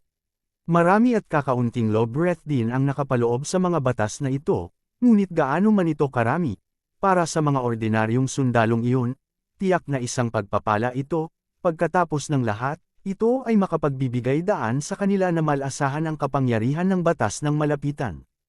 Sa simula, sa Kunlun Realm, anong daan-daang libong mga henyo ang ipinaglalaban na hindi ang pagkakataon na maunawaan ang batas.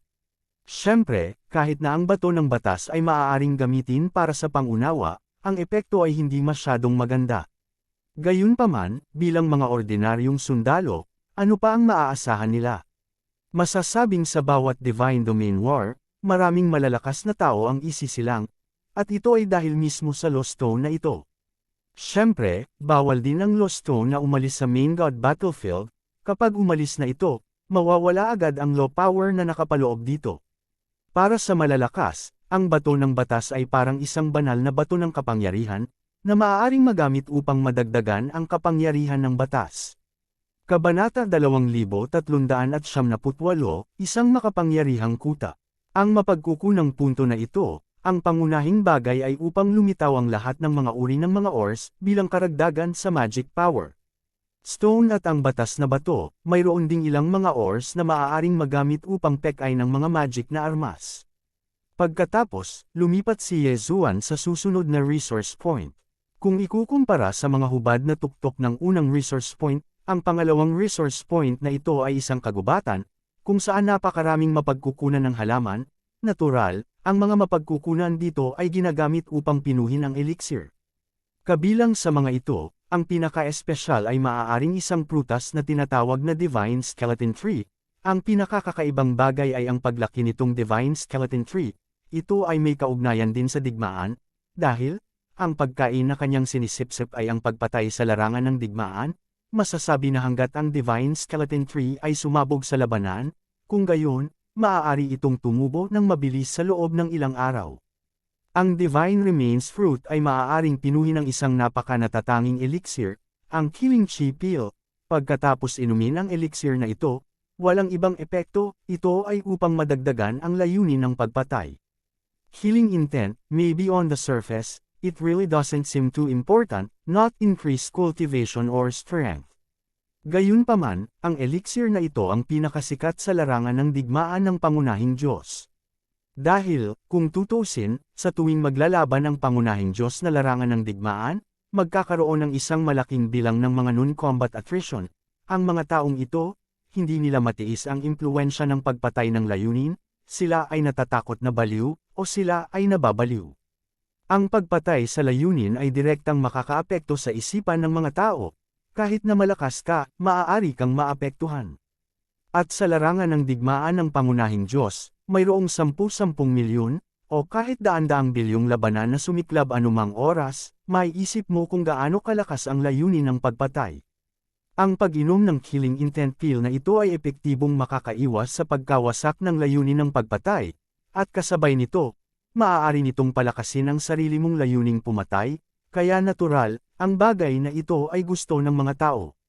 Gayunpaman, ang paggawa ng elixir na ito ay napakalimitado.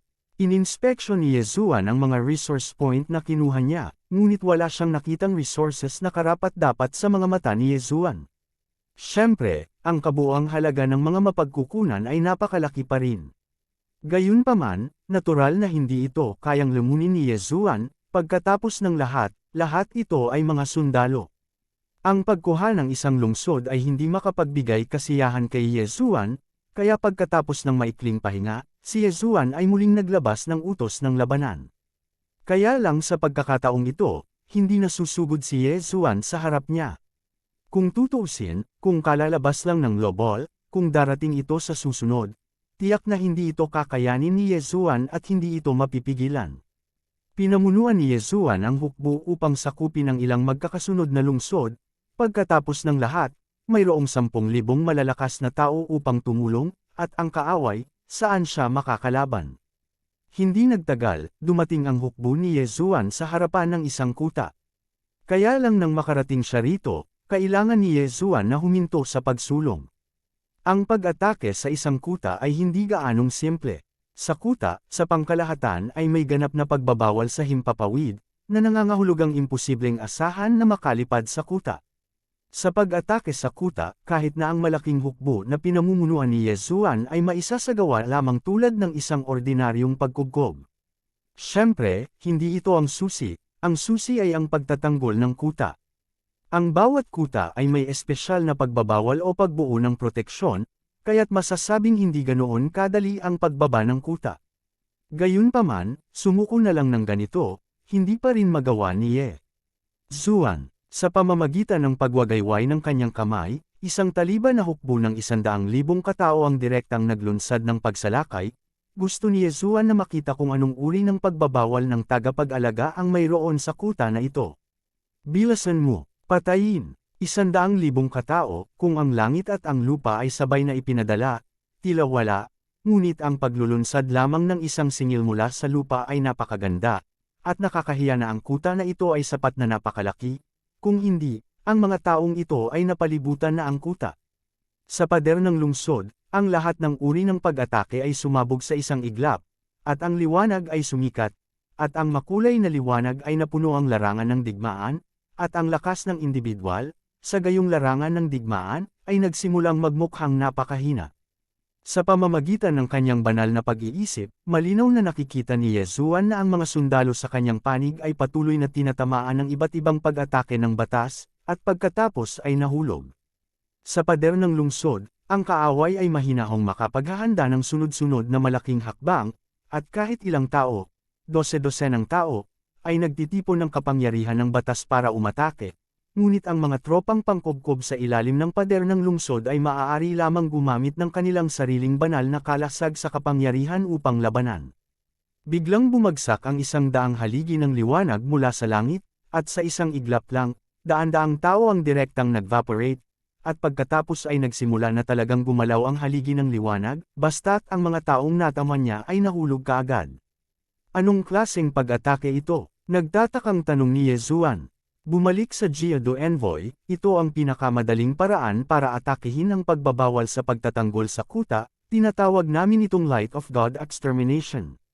Ang liwanag ng pamatay ng Diyos ay itinanim ng mga sundalo sa kuta na may banal na kapangyarihan sa espesyal na batong pamatay ng Diyos, at pagkatapos ay ang batong pamatay ng Diyos ay binago sa isang malakas na paraan ng pag-atake ng enerhiya na ipapakita. Tumango si Yezuan, itong ilaw na sumisira sa Diyos, ang kapangyarihan ay hindi simple.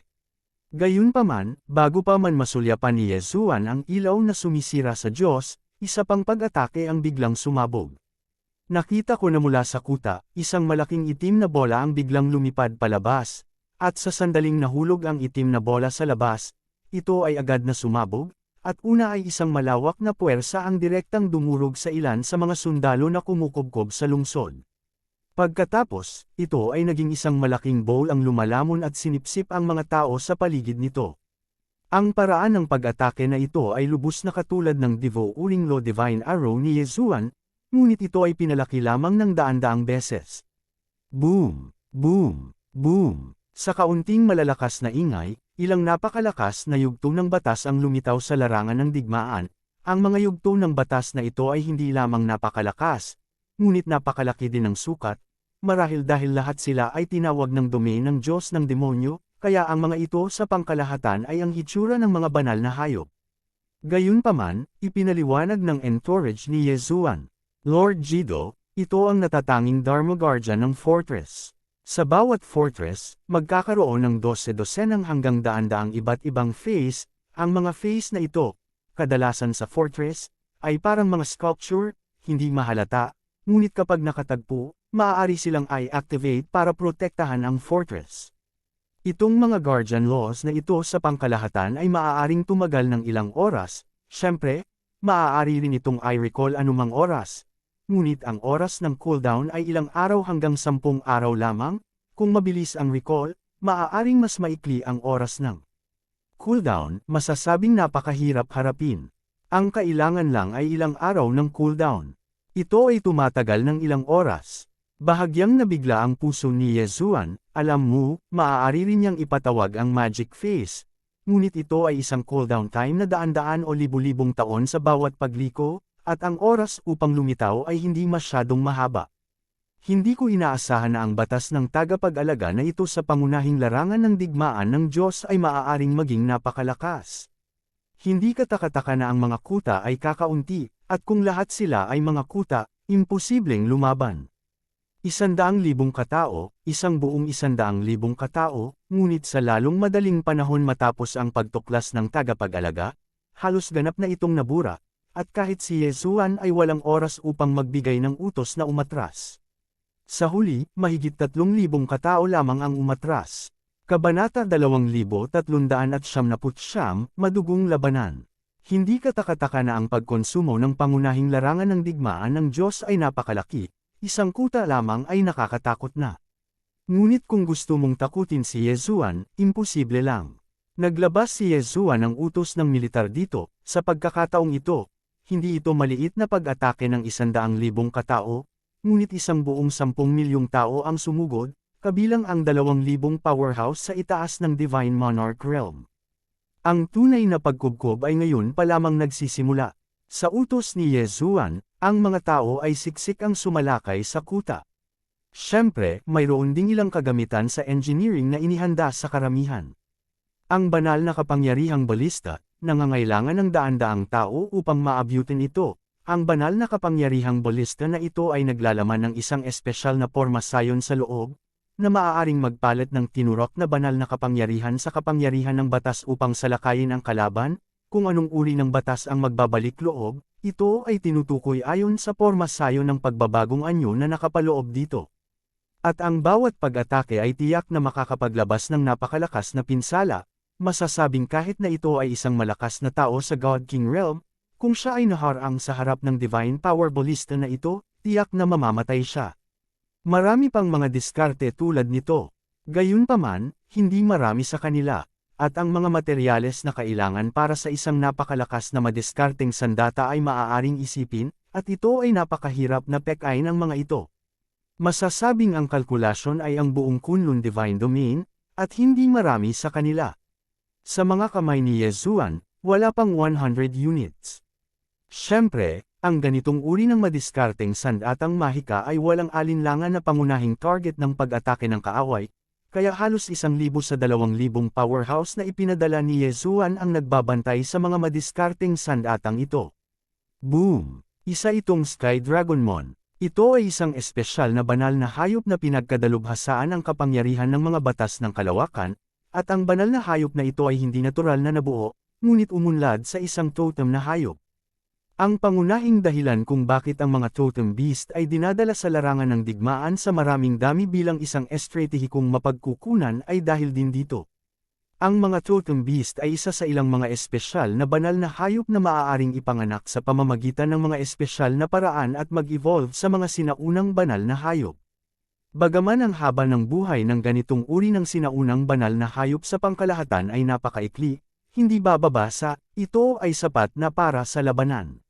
Siyempre, hindi alam ng lahat ang ganitong uri ng pamamaraan, at maging si Yezuan ay hindi pa nakakabisado sa pamamaraang ito.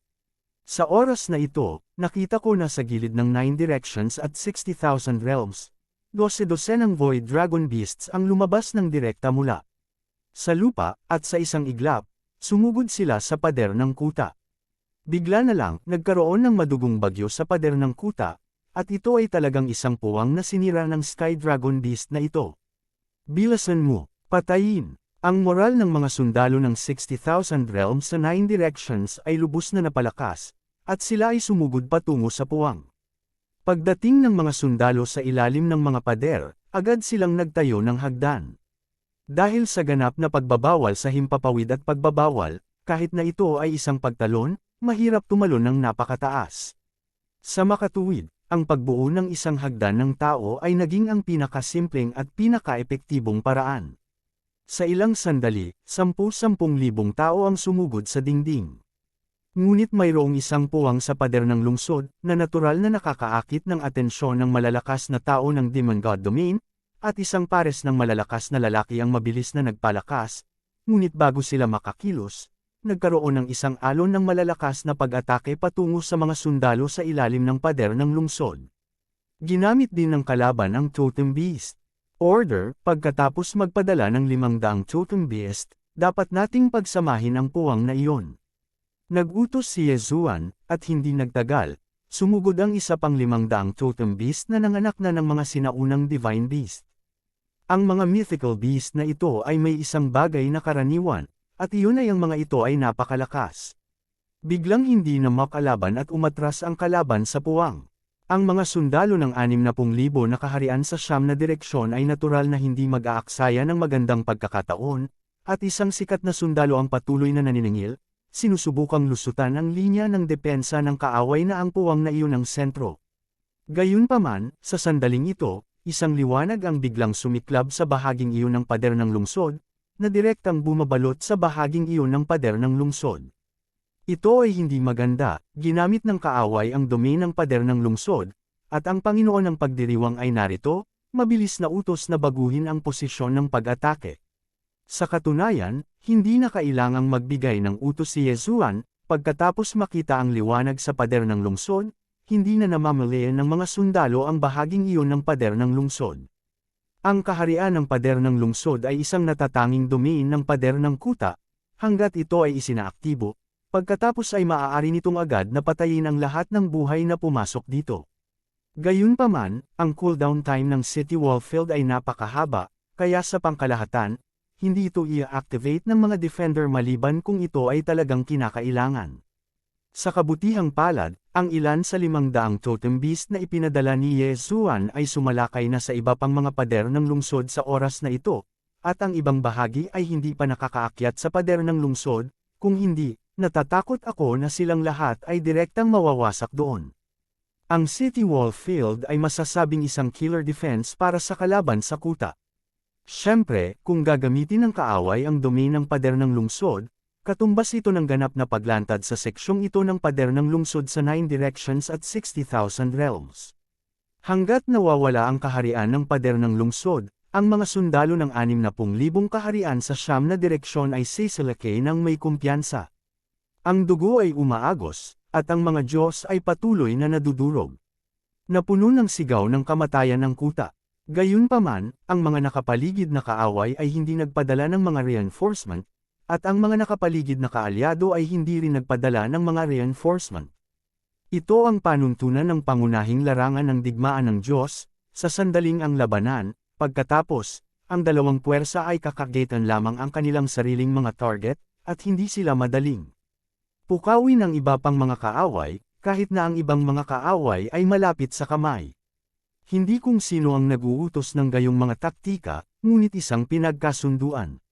Pagkatapos ng lahat, ang pangunahing larangan ng digmaan ng Diyos ay napakalawak, at kung magkakaroon ng kaguluhan, natatakot ako na ang lahat ay magiging isang malaking kaguluhan, at sa oras na iyon, ang magkabilang panig ay hindi makakakuha ng anumang mga benepisyo. Siyempre, kung si Yesuan ay hanggal na ilipat ang lahat ng mga sundalo sa hangganan kasama ang iba pang mga kaaway, ito ay ibang bagay, at pagkatapos ay hindi ito tatawagan ng kaaway na isang pag-atake. Sa karamihan, ito ay isang bargain. Ang nakakasakit at nagtatanggol na labanan ng kuta ay nagpapatuloy, sa loob ng 3 buwan, sa loob ng 3 buong buwan, masasabing ang dalawang panig ay walang sandali ng pahinga, at si Yesuan ay nakatayo rin dito sa loob ng 3 buong buwan. Sa huli, pinili ng mga tropa ng kaaway sa kuta na lumikas dahil sa hindi sapat na lakas ng militar. Hindi maintindihan ni Yesuan kung bakit hindi nagpadala ng reinforcements ang kalaban, ngunit hindi ibibigay ni Yesuan ang kuta. Hindi nagtagal, nagmarcha ang hukbo. At ang pagkawala ng kuta ay nangangahulugan na ang mga nakapaligid na lungsod at mga mapagkukunang punto ay walang paraan upang ipagtanggol ang mga ito. Ang mga tao ng Demon God Domain ay direktang sumuko sa kanilang depensa at hinayaan si Yesuan na magpadala ng mga tropa. Pagkatapos kolektahin ang utang, binigyan ni Yesuan ng gantimpala ang isang malaking bilang ng mga sundalo, ngunit hindi siya nasiyahan, o sa halip, may layunin si Yesuan na kailangan niyang manalo. Ang isang resource point, hindi katulad ng ibang resource point, dito, ay isang espesyal na resource point, isang resource point na binabantayan ng 3 fortress. Ang ganitong mga espesyal na resource point ay bihira din sa buong Main God Battlefield. Masasabing kung sino man ang maaaring sumikop sa lugar na ito ay makakamit ng malaking kalamangan. Siyempre, ito ay isang bagay na dapat malaman, ngunit ito ay isa pang upang magawang talunin ito pababa. Sa katunayan, ang gayong espesyal na mapagkukunang punto, sa pangunahing larangan ng digmaan ng Diyos, maraming beses, ay walang ginagawa at walang sinumang sakupin. Dahil sila mismo ay nagtipon ng malaking bilang ng mga divine beast sa larangan ng digmaan, at kung gusto nilang sakupin ang mga ito, dapat nilang talunin ang mga divine beast na iyon sa larangan ng digmaan. Kabanata 2400, ang altar ng muling pagkabuhay. Matapos magbayad ng napakalaking sakripisyo at makakuha lamang ng ganoong resource point, may isip na ito ay ganap na mapoprotektahan. Kaya, ano ang maaaring gawin dito? Sa totoo lang, hindi ako magsasalita tungkol sa iba pang mga mapagkukunan sa puntong ito ng mapagkukunan, ngunit mayroong isang altar sa loob nito, na lubhang kapansin-pansin. Dahil ang tungkulin ng altar na ito ay muling pagkabuhay. Hanggat ang kaluluwa ay hindi namamatay, kahit na ikaw ay isang sirang pagka-Diyos, kahit na ikaw ay may natitira na lamang na kapirasong kaluluwa, basta't maabot mo ang altar na ito, kung gayon, mabilis kang mabubuhay. Iyan ang kilabot ng altar na ito. Ang kapangyarihan ng muling pagkabuhay, kapag ginamit ng wasto, ay may isip. Higit pa, sa resource point na ito, kung gayon ang pagtaas ng moral ay mas malakas. Bago ang bawat laban, kung mapapangako mo ang isang sundalo ng isang malaking tagumpay, kahit mamatay ka sa labanan, maaari ka ring mabuhay muli, may isip mo kung ano ang magiging moral ng sundalo. Siyempre, ang mga mapagkukunan na kinakailangan upang magamit ang altar na ito ay nakakatakot din. Gayunpaman, kahit na ganoon, nais din ni Yezuan na manalo sa espesyal na resource point na ito. 3 kuta, at ang 3 kuta na ito ay halatang mas malakas kaysa sa mga normal na kuta, dahil mayroon silang 2 pader at may mas maraming panlaban. Kung nais mong manalo ito, natatakot ako na tiyak na magbabayad ka ng isang mahusay na presyo. Gayunpaman, nang iminungkahi ni Yezuan na atakihin ang espesyal na resource point na iyon, hindi niya ito inaasahan, ngunit ito ay lubos na naaprubahan. Isa pa, para sa mga malalakas na ito, natatakot ako na mas mahalaga ang kanilang buhay kaysa sa mga sundalo, kung tutuusin, hindi madaling makapag-cultivate hanggang sa puntong ito. Kung gusto mong salakayin ang espesyal na resource point na ito, kailangan mo ng malaking bilang ng mga sundalo, at direktang inilipat ni Yezuan ang 500 milyong sundalo sa isang hininga. Isang buong 500 milyong tao ang nagmula sa lahat ng direksyon.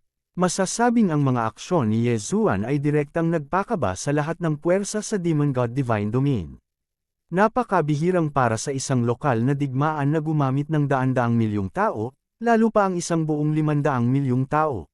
Siyempre, hanggat hindi sila inaatake ni Yezuan, hindi sila makikigulo.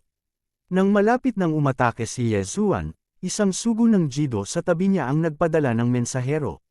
Nakita rin ng embahador ng pagdiriwang na ito ang mga galaw ni Yezuan, at sa parehong oras ay labis siyang natakot, agad siyang nagpadala ng sugo. Ang pangkalahatang kahulugan ng sugo ay magtanong kung bakit gustong gumamit ni Yezuan ng napakaraming lalaki at kabayo, hindi ba siya natatakot na maakit ang atensyon ng mga Diyos ng magkabilang panig at sumiklab sa isang malawakang digmaan.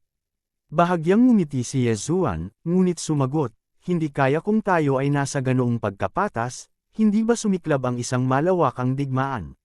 Dahil ang isang ganap na digmaan ay sumiklab sa madaling panahon, bakit hindi samantalahin ang kasalukuyan upang makakuha ng higit pang mga resource point? Panipi, kasunod nito, ang sugo ay hindi nagpatuloy sa pagpapadala ng mga tao upang magtanong, siyempre, kahit na siya ay magpadala ng mga tao, hindi tatalikuran ni Yezuan ang plano. Sa araw na ito, masasabing ang 9 Directions at 60,000 Realms ang naging pinakakapansin-pansing lugar sa buong Main God Battlefield, dahil inilunsad ni Yezuan ang pinakamalaking lokal na digmaan sa Main God Battlefield. Sa langit, sa lupa, ang hukbo ng itim na pang-aapi ay siksikan, at sa abot ng mata, walang katapusan sa dagat ng mga tao. At ang isang malakas na tao ay nakatanim din sa hukbo, sa pagkakataong ito ang labanan ay upang agawin ang mga espesyal na puntos ng mapagkukunan, at ito ay upang salakayin ang 3 kuta na binabantayan ng kalaban sa parehong oras. Ang buong hukbo ay sumusunod sa utos, patayin. Ang espadang nakapatay ng Diyos sa kamay ni Yezuan ay biglang umindat. Pagkatapos ay nagdilim ang buong kalangitan, dahil napakaraming mga kawal na lumilipad mula sa langit na ang liwanag ay ganap na natatakpan. Sa loob ng 2 buong araw, nasa dilim si Yezuan, dahil sapat na ang 2 araw para dumaan ang napakaraming tao. Matindi ang labanan sa simula. Imposibleng madaling isuko ng kaaway ang espesyal na resource point na ito, at ang kanilang malalakas na tauhan ay maaaring mabuhay muli kaagad pagkatapos nilang mapatay. Ang labanang ito ay nakatakdang maging isang napakahirap na labanan. Ngunit nagpasya si Yezuan. Tulad ng sinabi ni Yezuan sa envoy ng Jido na iyon, ngayong kukuha na siya ng mga resource point, pagkatapos ng lahat, ito ay isang lokal na digmaan pa rin, kung gayon ang mga pagkatalo ay tatawan ng husto. Ngunit kung maghihintay siya hanggang sa pagsiklab ng isang ganap na digmaan upang makakuha ng mga resource point, kung gayon ang mga pagkalugi ay magiging mas malaki. Mas pipiliin ni Yezuan na magbayad ng mabigat na presyo ngayon, makakuha ng mas maraming resource point, at hayaan ang natitirang mga sundalo na mapabuti ang kanilang antas hanggat maaari, kaysa maghintay lamang. Pagkatapos ng lahat, ang combat merit ang lahat, at ang combat merit ang magdedetermina kung si Yezuan ay matatalo o mananalo sa pamamagitan ng pagsali sa Main God Battlefield sa pagkakataong ito. 200 milyong tao. Ang pagkawala ng 200 milyong tao sa magkabilang panig. Sa 3 kuta na iyon, mayroong 30 milyong tropa ng kaaway, at halos lahat sa kanila ay nilipol ni Yezuan, ngunit ang presyong binayaran ni Yezuan ay 170 milyong casualty. At hindi pa ito binibilang ang mga sundalong namatay para harangin ang mga reinforcements ng kalaban. Gayunpaman, sa huli, nanalo pa rin si Yezuan sa espesyal na resource point ayon sa gusto niya. At tumagal ito ng isang buong taon. Gayunpaman, hanggang sa nanalo si Yezuan sa espesyal na resource point na iyon ay naunawaan ng maraming tao ang tunay na intensyon ni Yezuan. Sa oras na ito, ang resource point city ng Yezuan ay naging sa anyo ng isang semi-encirclement, na bumabalot sa isa pang grupo ng mga kaaway dito. Malinaw, ang grupong ito ng mga kaaway ay isa ng pagong sa isang urn, at ang tatlong kuta na iyon ay ang pinakamahusay na mga hadlang, sapat na upang ang kaaway ay hindi makapagpadala ng mga reinforcement. At ito ay napapalibutan ng isang buong 200 resource point. Direktang nagpadala si Yezuan ng sugo na nagbibigay ng pagkakataon sa kaaway na pumili, umatras man o mabunot ni Yezuan ng isa-isa. Masasabing wala talagang choice ang kalaban, at makaka-atras lang sila kapag semi-surrounded na sila, total imposibleng mahawakan man lang. Nakuha ni Yezuan ang kanyang hiling at kinuha ang planong tinukoy niya sa simula, at umikot ng malaking bilang ng mga resource point. Ngunit kasabay nito, binigyan din siya nito ng palayaw na isang tyrant sa main god battlefield. Ang kahulugan ng palayaw na ito ay napakasimple, ibig sabihin, walang pakialam si Yezuan sa buhay ng mga sundalo. Gayunpaman, anuman ang isipin ng iba, gagawin lamang ni Yezuan ang gusto niya. Higit pa rito, ang mga sundalo at powerhouse ng 60,000 Realms of the Nine Directions ay walang kahit katiting na emosyon. Pagkatapos ng lahat, walang alinlangan na isang magandang bagay para sa kanila na manalo ng napakaraming resource point. Ang mga batch ng mga table tasks ay patuloy na ginawa, at ang mga tambak ng magic na armas ay patuloy na ipinamamahagi sa mga sundalo, upang ang kanilang kabuoang lakas ay nagsimulang bumuti ng mabilis. Ginamit ni Yezuan ang sakripisyo ng 200 milyong tao kapalit ng kabuoang lakas ng natitirang higit sa 1 bilyong tao. Ito ang pangunahing larangan ng digmaan ng Diyos, at ang rate ng paglago ng mga mapagkukunang iyon ay hindi na mabilang na mas mabilis kaysa sa labas ng mundo. Kasama ang maraming mga bagay na hindi talaga magagamit sa labas ng mundo, ito ay sapat na upang mapasaya ang mga sundalo, at kahit na higit sa 3 milyong mga sundalo na gumawa ng mahusay na mga tagumpay sa labanan ay nakuha ang batas na bato na kanilang pinagnanasaan. Siyempre, pagkatapos magkaroon ng batas na bato, kung naiintindihan nila ang batas o hindi ay sarili nilang pagsisikap lamang.